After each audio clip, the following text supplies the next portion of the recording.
March 19th, 1997. I have had a wonderful experience which I wanted to share with you. I have been feeling you might have been responsible for it. I remember telling you about all of the little things that Quentin was doing that were irritating me so, and then about 2 weeks ago I realized I wasn't having that problem anymore. His actions hadn't changed, but my reaction had. I felt as if you had been praying for me. In case it wasn't you, it could have been in response to the prayer that I say every night, in which I ask that we will learn the lessons that are here to be learned.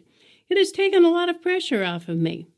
Last summer, our minister commented that Quentin was sure lucky to have me, and my reply was, I have been really lucky to have him all these years.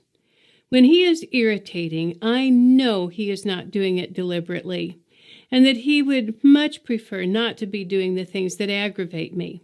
I'm glad my heart and my head have gotten together on that, finally. I went through a terrible time for 2 or 3 years after our old people died. I was real paranoid about getting old after looking after Grandpa Stan and my folks. I finally realized that with God's help, I had been able to get through some very unpleasant experiences and that God would be there for me through old age. I have come to the conclusion, or the understanding, that a person gets what he thinks about.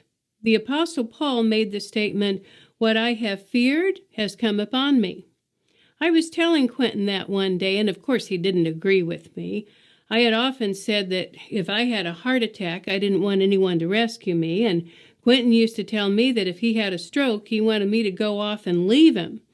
I was to come back in an hour or so and check on him, and if he were still alive, I was to go away again. Well, guess who had the heart surgery and who had the stroke? When Quentin had the stroke, he didn't fuss at all about going to the hospital. He still complains, though, that if I would have left him alone when he developed pneumonia instead of calling an ambulance, that he would have died.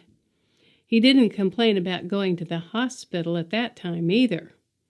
I guess the lesson is to be selective in the things you choose to think about.